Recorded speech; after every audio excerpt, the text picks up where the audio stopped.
അസ്സലാമു അലൈക്കും, നമസ്കാരം. UAE-ൽ സ്വന്തമായി ഒരു ബിസിനസ് തുടങ്ങാൻ ആഗ്രഹിക്കുന്നവർക്ക് വേണ്ടിയിട്ടാണ് വീഡിയോ. ഇവിടെ ബിസിനസ് തുടങ്ങുന്നതിൻ്റെ മുന്നേ ഞാൻ ഈ പറയുന്ന കുറച്ച് കാര്യങ്ങൾ നിർബന്ധമായും ബേസിക്കായും അറിഞ്ഞിരിക്കേണ്ട ഇവിടുത്തെ കുറച്ച് റൂൾസ് ആൻഡ് റെഗുലേഷൻസ് ഉണ്ടല്ലോ, അത് നമ്മൾ അറിഞ്ഞു വെക്കുകയാണെങ്കിൽ ഒരുപാട് അനാവശ്യമായിട്ടുള്ള പണച്ചെലവ്, സമയനഷ്ടം, അനാവശ്യ ബാധ്യതകൾ, പ്രശ്നങ്ങളൊക്കെ ഒഴിവാക്കാൻ പറ്റും. ഇവിടെ രണ്ട് രീതിയിലാണ് ആൾക്കാർ സ്ഥാപനങ്ങൾ തുടങ്ങുക. ഒന്ന് ഫ്രഷ് ആയിട്ടുള്ള സ്ഥാപനം തുടങ്ങും, പുതിയ ഏരിയയിൽ പുതിയ ഷോപ്പ്, പുതിയ ആക്ടിവിറ്റി തുടങ്ങും.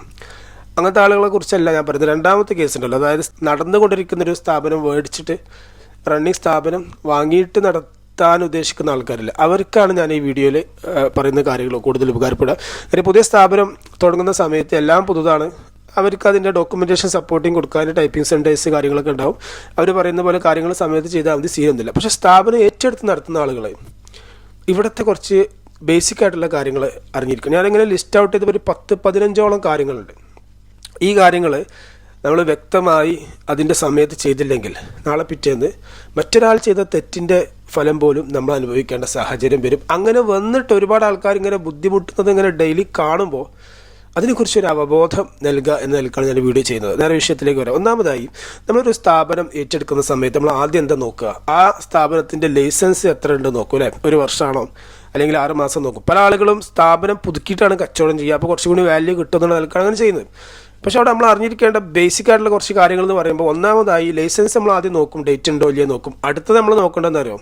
അവരുടെ എമിഗ്രേഷൻ കാർഡ്, അതുപോലെ ലേബർ കാർഡ്. ഇപ്പോൾ ഓരോ ആക്ടിവിറ്റിക്ക് അനുസരിച്ച് വ്യത്യാസം. ഒരു കഫ്റ്റീരിയ കാര്യങ്ങളൊക്കെ ആണെങ്കിൽ കുറച്ചധികം റെസ്റ്റോറൻറ്റ്, കഫ്റ്റീരിയ, അങ്ങനത്തെ ഹെൽത്ത് റിലേറ്റഡ് ആയിട്ടുള്ള ഈ ബാർബർ ഷോപ്പ്, ലോണ്ടറി, ഇവിടെ കുറച്ചധികം കാര്യങ്ങൾ നോക്കേണ്ടത്. എല്ലാം ഒരു പക്ഷേ വീഡിയോയിൽ പറയാൻ പറ്റുകയൊന്നുമില്ല, പൊതുവായ കാര്യങ്ങൾ പറയാം. ഫസ്റ്റ് ഓഫ് ഓൾ നമ്മൾ ശ്രദ്ധിക്കേണ്ട കാര്യം, ഈ പറയുന്ന ഡോക്യുമെൻ്റ് എല്ലാം ഇതുപോലെ പുതുക്കിയിട്ടുണ്ടോ നോക്കുക. ഇപ്പോൾ ലൈസൻസ് ഡേറ്റ് ഒരു കൊല്ലം ഡേറ്റ് ഉണ്ടെങ്കിൽ എമിഗ്രേഷൻ കാർഡ് പുതുക്കിയിട്ടുണ്ടോ നോക്കുക.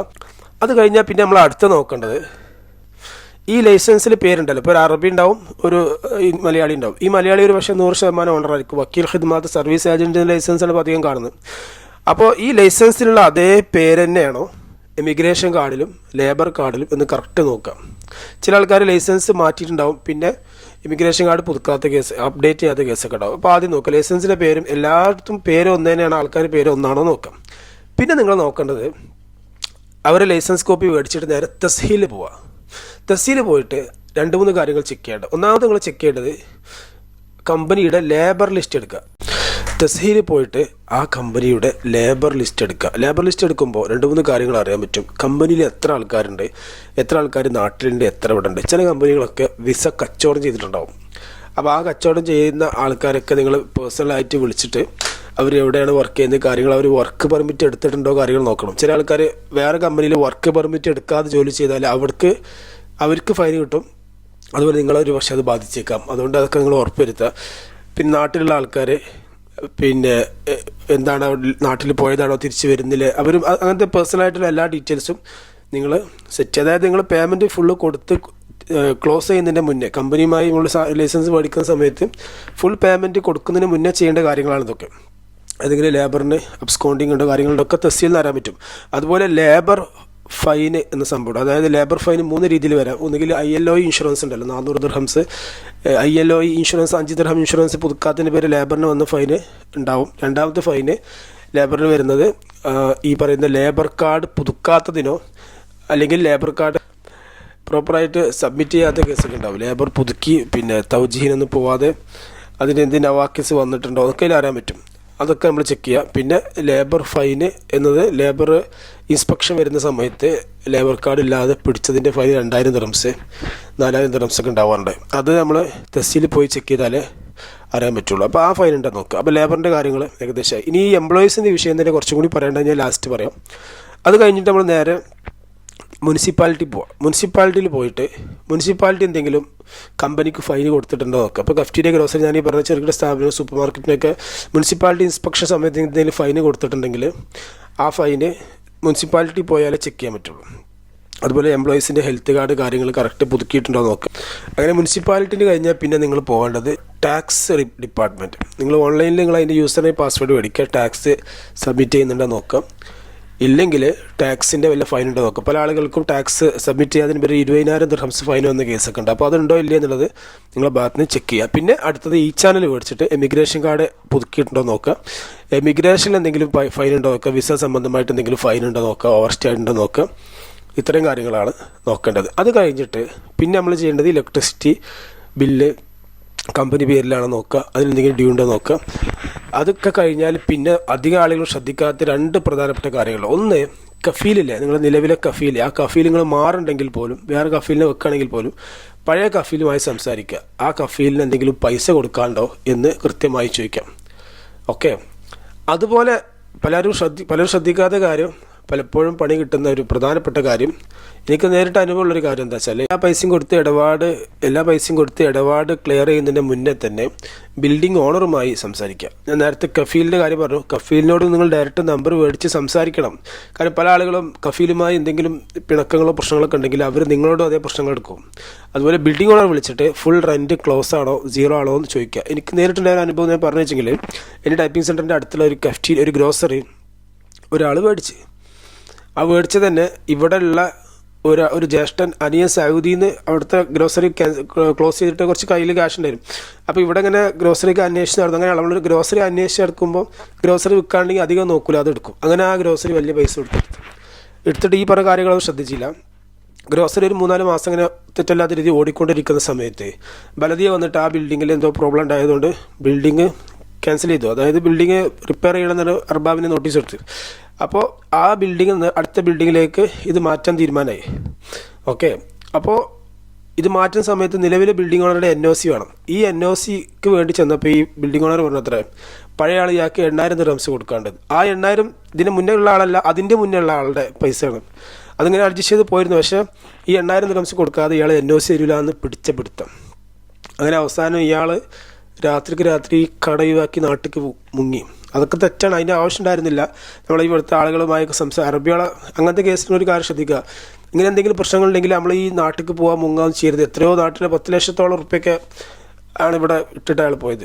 ഒന്ന് ആലോചിച്ച് നോക്കുക. അങ്ങനെ ചെയ്യരുത്. അറബികളെ പ്രത്യേകത വെച്ചെങ്കിൽ ഏത് മെരുങ്ങാത്ത അറബിയും ഇസ്ലാം അലൈക്ക് ആലി കിഫാലക് എന്ന് പറഞ്ഞാൽ, അല്ലെങ്കിൽ നമുക്ക് പരിചയമുള്ള വേറെ അറബിയുമായി ചെന്നാൽ അവർ മനസ്സലിയും. നല്ല വാക്കുകൾ കൊണ്ട് മനസ്സിൽ കീഴടക്കാൻ പറ്റുന്ന ഒരു കൗമാണ് അറബികളെ നമ്മളെപ്പോഴും മനസ്സിലാക്കുക. എന്നിട്ട് ഇയാളെ പോയി നാട്ടിൽ പോയതിന് ശേഷം ഞാൻ അറിഞ്ഞത്. എനിവേ അതെന്തോട് സംഭവിച്ചത്, അത് ഈ ബിൽഡിംഗ് ഓണറുമായി കറക്റ്റ് സംസാരിച്ചില്ല. അത് ആദ്യം സംസാരിച്ചെങ്കിൽ അയാൾ പറയും 8,000 ദിർഹംസ് തരാണ്ട് പറഞ്ഞാൽ പിന്നെ കടമെടുക്കേണ്ട ആവശ്യമില്ലല്ലോ. ഇതൊക്കെയാണ് നമ്മൾ അറിഞ്ഞിരിക്കേണ്ട കാര്യങ്ങൾ. ഓക്കെ. ഇവിടെ എല്ലാം സിസ്റ്റമാറ്റിക് ആണ് എന്നതുകൊണ്ട് ചെറിയ വിഷയങ്ങളൊക്കെ നമുക്ക് അങ്ങനെ ബുദ്ധിമുട്ടായി വരുന്നത്. അത് നിയമത്തിൻ്റെ പ്രശ്നമല്ല, നമ്മൾ ശ്രദ്ധിക്കാത്ത പ്രശ്നമാണെന്ന് മാത്രം. അപ്പോൾ അത്തരം കാര്യങ്ങൾ അറിയാനാണ് ഞാൻ ഈ വീഡിയോ. മറ്റു വീഡിയോസിലൊക്കെ ഞാൻ പൊതുവെ ആളുകൾ എനിക്കറിയുന്ന കാര്യങ്ങൾ ഷെയർ ചെയ്യാന്നുള്ളതാണ്. നേരെ വിഷയത്തിലേക്ക് വീണ്ടും വരാം.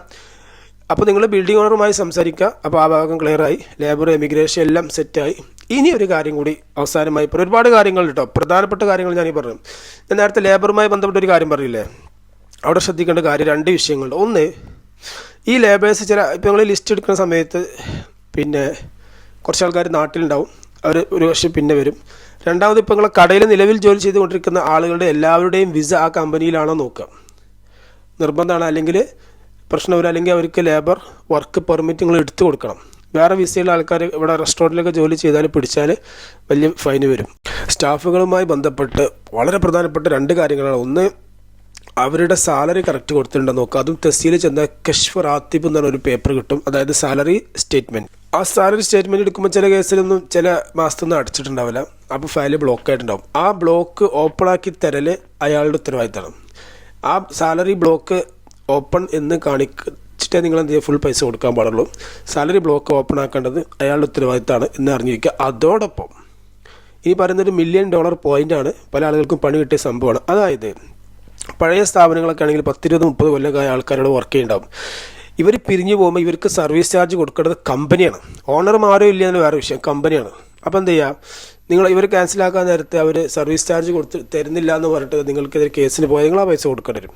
അപ്പോൾ നമ്മൾ സാധാരണ കോൺട്രാക്ട് ഇത് കച്ചവടം ചെയ്യുമ്പോൾ ഒരു കോൺട്രാക്ട് ഉണ്ടാക്കും, ഒരു എഗ്രിമെൻറ്റ് ഉണ്ടാക്കും. അതിൽ എഴുതിയിട്ടുണ്ടാവും അതുവരെയുള്ള പിഴ അയാളെ ഏറ്റെടുക്കുന്നതിന് ശേഷമുള്ള വലതിയൊക്കെ ഫൈനുകളൊക്കെ ഞങ്ങൾ ഏറ്റെടുക്കുന്നു പൊതുവെ പറയും. പക്ഷേ അതിൽ സാലറി എന്നുള്ള വിഷയം കൂടി മെൻഷൻ ചെയ്യുക. അതുവരെയുള്ള സാലറി കാര്യങ്ങളൊക്കെ അവർ കൊടുത്ത് ക്ലിയർ ചെയ്യുക. ശേഷമുള്ള അവിടെ നമ്മൾ ശ്രദ്ധിക്കേണ്ട കാര്യം, ഈ എംപ്ലോയീസിൻ്റെ അടുത്തുനിന്ന് എല്ലാവരും അടുത്തുനിന്ന് ഒരു പേപ്പർ എഴുതി മേടിക്കുക. ഇതുവരെയുള്ള സാലറി കിട്ടിയിരിക്കുന്നു എന്ന് എല്ലാവരും എഴുതി മേടിക്കണം. അത് മേടിച്ചില്ലെങ്കിൽ പിന്നീട് എന്തെങ്കിലും ഇതുപോലെ അലവൻസോ കാര്യങ്ങളോ ബന്ധപ്പെട്ടൊക്കെ വിഷയങ്ങൾ വന്നാൽ നിങ്ങൾ കൊടുക്കേണ്ടി വരും. നമ്മൾ പൊതുവെ കഫ്റ്റീരിയ ഗ്രോസറി ഇവിടെ നിന്ന് ചെറുകിട സ്ഥാപനത്തിലൊന്നും ആരും സർവീസ് ചാർജ് കൊടുക്കാറില്ല. അത് അവിടുത്തെ രീതി അങ്ങനെയാണ്. ഈ സർവീസ് ചാർജ് ഒരാൾക്ക് വേണം നിർബന്ധമാണെങ്കിൽ അവർ വലിയ കമ്പനിയിൽ ജോലി ചെയ്യുക എന്നുള്ളതാണ് അതിൻ്റെ മറുപടി. എന്നല്ലാതെ നമ്മൾ ഈ ചെറുകിട സ്ഥാപനങ്ങൾ ലീഗലി കൊടുക്കണം എന്നാണ്. കൊടുക്കുന്ന ഒരുപാട് ആൾക്കാരുണ്ട്. അത് കൊടുക്കാതിരിക്കുന്നത് ശരിയല്ല എന്ന് വിശ്വസിക്കുന്ന ആൾ, അത് എംപ്ലോയീസിൻ്റെ ഹക്കാണെന്ന് വിശ്വസിക്കുന്ന ആളാണ്. അത് അതായത് ഒരു കമ്പനിയിൽ 5 കൊല്ലം വരെ ജോലി ചെയ്താൽ ഓരോ കൊല്ലത്തിലും 21 ദിവസത്തെ സാലറി സർവീസ് മണി ആയിട്ട് സാലറി കൂടാതെ കൊടുക്കണം. അതുപോലെ 5 വർഷം കഴിഞ്ഞ ആൾക്ക് ഓരോ വർഷം 1 മാസത്തെ ഫുൾ സാലറി സർവീസ് മണിയായിട്ട് പിരിഞ്ഞ് നമുക്ക് കൊടുക്കണം. അത് അവരുടെ ഹക്കാണ്. അത് കൊടുക്കാതിരിക്കുന്ന മുതലാളിമാർ ശ്രദ്ധിക്കേണ്ട കാര്യം, അവരുടെ പൈസ നിങ്ങളടുത്ത് പെട്ടുപോകണം. ഒക്കെ പിന്നീട് ബുദ്ധിമുട്ടാവും. എല്ലാവർക്കും സർവീസ് മണി കൊടുക്കണം എന്നാണ് ഞാൻ പറയുന്നത്. ഓക്കെ, അത് വേറെ വിഷയം, മറ്റൊരു എപ്പിസോഡ് ചർച്ച ചെയ്യാം. അപ്പോൾ ഇങ്ങനെ സാലറി എല്ലാ എംപ്ലോയീസിനും കിട്ടിയെന്ന് പറഞ്ഞിട്ട് ഒരു പേപ്പർ സൈൻ ചെയ്ത് നിങ്ങളടുത്ത് വെക്കുന്നത് നിങ്ങൾക്ക് സേഫാണ്. ഫയലിംഗ് ആണ് പ്രധാനം. എല്ലാം ടൈപ്പിംഗ് സെൻറ്ററെ ഏൽപ്പിച്ചുകൊണ്ട് നിങ്ങളിങ്ങനെ ബിസിനസ് മാത്രം നോക്കുക എന്നല്ല. ബിസിനസ് തുടങ്ങുമ്പോൾ എല്ലാ കാര്യങ്ങളും, ലൈസൻസ് എന്നാണ് എക്സ്പയർ ആവേണ്ടത്, ലേബർ കാർഡ്, ഇമിഗ്രേഷൻ കാർഡ് എന്നാണ് എക്സ്പയർ ആവുന്നത്, എംപ്ലോയീസിൻ്റെ ഹെൽത്ത് കാർഡ് എന്നാണ് എക്സ്പയർ ആകുന്നത്, ഇതിങ്ങനെ നോക്കിയെടുക്കാൻ സമയം ഉണ്ടാവില്ല. പക്ഷേ അറ്റ്ലീസ്റ്റ് അതിൻ്റെ ലിസ്റ്റ് നിങ്ങളെ മുന്നിൽ വേണം. നിങ്ങൾ ഓണർ എന്ന് പറഞ്ഞാൽ നിങ്ങളെല്ലാം നിരീക്ഷിക്കണം. ടൈപ്പിംഗ് സെൻറ്ററിൻ്റെ അടുത്ത് എന്തെങ്കിലും ഡിലേ വന്നു കഴിഞ്ഞാൽ ഫൈൻ എടുക്കേണ്ടത് നിങ്ങളല്ലേ. അപ്പോൾ ഈ വക കാര്യങ്ങൾ, വിസ സംബന്ധമായിട്ടൊക്കെ കാര്യങ്ങൾ ഫുൾ അറിഞ്ഞിരിക്കുക, എപ്പോഴും ഫോളോ അപ്പ് ചെയ്യുക. ടൈപ്പിംഗ് സെൻറ്ററിലൊക്കെ നമ്മൾ ഫണ്ട് കൊടുക്കുന്ന സമയത്ത് എപ്പോഴും റെസീറ്റ് മേടിക്കുക. എല്ലാവരും ഉഷാറാരും മോശമല്ല കേട്ടോ. എപ്പോഴും നമ്മളെ ഭാഗത്ത് പിന്നെ വിശ്വാസം എന്നതല്ല, നമ്മളെപ്പോഴും ബിസിനസ്സിൽ പേപ്പറാണ് വേണ്ടത്. അതുമായി ബന്ധപ്പെട്ട് ഒരു കാര്യം പറഞ്ഞിട്ട് ഈ വീഡിയോ അവസാനിപ്പിക്കും. ബിസിനസ്സിൽ പാർട്ട്നേഴ്സ് ഉണ്ടാവില്ലേ, ഒരൊറ്റക്കാരിക്കും ഒരുപാട് ആൾക്കാരുണ്ടാവും. ഈ ബിസിനസ്സിൽ പാർട്ട്നേഴ്സിന് ചേർക്കുമ്പോൾ 2 കാര്യങ്ങൾ അറിഞ്ഞിരിക്കണം. ഒരു 25% മേലൊക്കെയാണ് അവർ ഡെപ്പോസിറ്റ് ചെയ്യുന്നതെങ്കിൽ, ഇപ്പോൾ ടോട്ടൽ സ്ഥാപനത്തിന് 1,00,000 ദിർഹമാണ് കണക്കാക്കിയത്. 4 പാർട്ട്നേഴ്സിനെങ്കിൽ ഒരാൾക്ക് 25%. ഈ 25% കൂടുതലുണ്ടെങ്കിൽ നിങ്ങൾക്ക് 2 രീതിയിൽ ചെയ്യാം. ഒന്ന്, ലീഗലായിട്ട് തന്നെ ഒരു സ്പെഷ്യൽ കാറ്റഗറി ലൈസൻസ് ഉണ്ട്. ആ ലൈസൻസിൽ എല്ലാവരുടെ പേരും ലൈസൻസിൽ വരുന്ന രീതിയിൽ ചെയ്താണ് ഏറ്റവും കൂടുതൽ സേഫ്. ഇനി അങ്ങനെ അല്ലെങ്കിൽ നോർമൽ എല്ലാവരും ചെയ്യുന്ന പോലെ ഒരാൾ 100% ഓണർ ആവാം, മറ്റുള്ള ആൾക്കാർ ഒരു കരാറുണ്ടാക്കും, പേപ്പർ. പക്ഷേ ആ പേപ്പർ ഉണ്ടാക്കുമ്പോൾ ശ്രദ്ധിക്കേണ്ട കാര്യം, ജസ്റ്റ് ഒരു വെള്ള പേപ്പറിൽ ഇട്ടുകൊണ്ട് പേപ്പർ എഴുതിയാൽ പോരാ. അത് ലീഗലി വാല്യൂ ഉണ്ടാവില്ല. പിന്നെ എന്താ ചെയ്യാം, അടുത്തുള്ള തെഹ്സീൽ പോവാം. തെഹ്സീൽ പോയിട്ട് അവിടെ നിന്ന് ഒരു പേപ്പർ 150 ദിർഹംസിൻ്റെ ഒരു പേപ്പറുണ്ട്. ആ പേപ്പറിൽ നോട്ടറി സൈൻ ചെയ്താൽ നിങ്ങൾ അയാൾക്ക് പൈസ, അതായത് ഇപ്പോൾ നിങ്ങളാണ് പൈസ കൊടുത്തതെങ്കിൽ ഇൻവെസ്റ്റ് ചെയ്യുക, എപ്പോഴാണെങ്കിലും ബിസിനസ് നില ആർക്കും നിങ്ങൾ പൈസ കൊടുത്തു കഴിഞ്ഞാൽ അത് ലീഗലാക്കാൻ വേണ്ടിയിട്ട് പിന്നീട് അയാൾ തന്നില്ലെങ്കിൽ അയാൾക്കതൊരു കേസ് പോടുന്നുണ്ടെങ്കിൽ തെഹ്സീൽ പോയിട്ട് ഒരു 150 ദിർഹംസിൻ്റെ ഒരു പേപ്പർ ഉണ്ടാക്കാം. പൈസ കൊടുത്തു എന്നതിന് 2 ഒറിജിനൽ ഐഡൻറ്റി പോവുക, കാലിൻ്റെ മുന്നിൽ സൈൻ ചെയ്ത് പേപ്പർ ഉണ്ടെങ്കിൽ നാളെ പിറ്റേന്ന് ഇയാൾ ബിസിനസ് പൊട്ടി എന്ന് പറഞ്ഞിട്ട് പൈസ തരാതിരിക്കുന്ന സാഹചര്യം എന്തെങ്കിലും ഉണ്ടെങ്കിൽ ബിസിനസ് പൊട്ടുമ്പോൾ ലാഭം മാത്രമല്ല, ലാഭം കണക്കൂട്ടല്ല ചെയ്യുക. അപ്പോൾ ബിസിനസ് പൊട്ടിക്കഴിഞ്ഞാൽ എന്ത് ചെയ്യുക, ബിസിനസ് കച്ചവടം ഷോപ്പ് സെയിൽ ചെയ്യുമ്പോൾ എത്രക്കാണോ പൈസ കിട്ടിയത്, 1,00,000 തുടങ്ങിയ ബിസിനസ് 50,000 ദിർഹംസ് കിട്ടിയെങ്കിൽ അതിന് 4 ഭാഗിക്കുകയാണ് ചെയ്യേണ്ടത്. അപ്പോൾ ലാഭമാണെങ്കിൽ നഷ്ടമാണെങ്കിലും ബിസിനസ് എന്ന് പറയുന്നത് ഷെയറിംഗ് ആണ്. അപ്പോൾ അത് ലീഗലായിട്ട് നിങ്ങൾക്ക് ആ പൈസ പോകാതിരിക്കാൻ വേണ്ടിയിട്ട് എപ്പോഴും എല്ലാവരും ചെയ്യേണ്ട കാര്യം, ലീഗലി ഞാൻ ഈ പറഞ്ഞ പേപ്പർ ഉണ്ടാക്കുക. ഈ പേപ്പർ ഉണ്ടാക്കുമ്പോൾ നിങ്ങൾ ആ ലൈസൻസിൽ പാർട്ണറാണെന്നുള്ള രീതിയിൽ ആ പേപ്പർ പോലും ഉണ്ടായി തരില്ല. കാരണം എന്താ, ലീഗലി ലൈസൻസിൽ നിങ്ങൾ പാർട്ണർ അല്ലല്ലോ. പക്ഷേ നിങ്ങൾ പൈസ അയാൾക്ക് കൊടുത്തു എന്നതിൻ്റെ ഒരു തെളിവാണ് പൊതുവെ നമ്മൾ ഉണ്ടാക്കുക. നിങ്ങളൊരു കാര്യം ആലോചിക്കുക, എന്നോട് എൻ്റെ ടൈപ്പിംഗ് സെൻറ്ററിൽ വന്നൊരു കാക്ക ചോദിച്ചേ, ഇവിടെ നെസ്റ്റോ അതുപോലെ യൂസ്ഫലിയൊക്കെ ഒരുപാട് പാർട്ട്നേഴ്സിന് ചേർത്തിട്ടാണ് ഈ ബിസിനസ് നടത്തുന്നത്. അവർക്കൊന്നും ഒരു കുഴപ്പമില്ല, അവരൊക്കെ മാഷാഅല്ലാഹ് മാസം അവർക്ക് വരുമാനം കിട്ടുന്നത്, അവരുടെ പൈസ സേഫാണ്. നമ്മളൊരു നമ്മൾ ബിസിനസ് ഇടപാട് നടത്തിയാൽ പിന്നെ അത് പൈസ കിട്ടണില്ല, പൈസ പോയി അല്ലെ അങ്ങോട്ടായി തുമ്പില്ലാതെ ആവുന്നത്, അത് എന്തുകൊണ്ടാണെന്ന് ചോദിച്ചു. അത് ഇതുകൊണ്ടാണ്, നമ്മൾ ഈ പരിചയം അല്ലെങ്കിൽ സുഹൃത്ത് ബന്ധങ്ങൾക്ക് വില കൽപ്പിച്ചിട്ടാണ് ഈ ബിസിനസ്സിൽ ഇൻവെസ്റ്റ് ചെയ്യുക. അപ്പോൾ നമ്മൾ പേപ്പറൊന്നും ഉണ്ടാക്കില്ല. പിന്നെ പൈസ ഇടപെടുമ്പോൾ ഒരു സ്വഭാവം മാറുന്നു, പിന്നെ ബന്ധങ്ങൾ തെറ്റുന്നു. പിന്നെ എന്തിനതിൻ്റെ ആവശ്യം, പേപ്പർ ഉണ്ടാക്കിയാൽ മതി. ചില ആൾക്കാർ ഒരു കുടുംബക്കാരായിട്ട് ബിസിനസ് നടത്താൻ പാടില്ല. എത്ര ആൾക്കാർ കുടുംബക്കാരായിട്ട് ബിസിനസ് നടത്തുന്നത്? പക്ഷേ ലീഗലി പേപ്പർ ഉണ്ടാക്കിയ സേഫാണ്. ഓക്കെ, ഇതൊക്കെ കാര്യങ്ങൾ ചോദിച്ചറിഞ്ഞ് മനസ്സിലാക്കിയതിന് ശേഷം മാത്രം പൈസ കൊടുക്കുക. നമ്മൾ ബന്ധം വിചാരിച്ചിട്ട് പൈസ കൊടുത്തിട്ട് പിന്നെ പൈസ പോയതിന് ശേഷം കരഞ്ഞിട്ട് കാര്യമില്ല. ഇതിനൊക്കെ അവിടെ റൂൾസ് ആൻഡ് റെഗുലേഷൻസ് ഉണ്ട്. കുറേ പറഞ്ഞ വീഡിയോ ലോങ് ആവും, ബാക്കി അടുത്ത വീഡിയോയിൽ പറയാം. ഇതുപോലെ UAE വിസ സംബന്ധമായിട്ടും മറ്റു പ്രൊസീജിയർ പരമായിട്ടുള്ള കാര്യങ്ങൾ അറിയാൻ താല്പര്യമുള്ളവർക്ക് കൂടെ കുല്ലാം അൻതും ബിഖൈർ.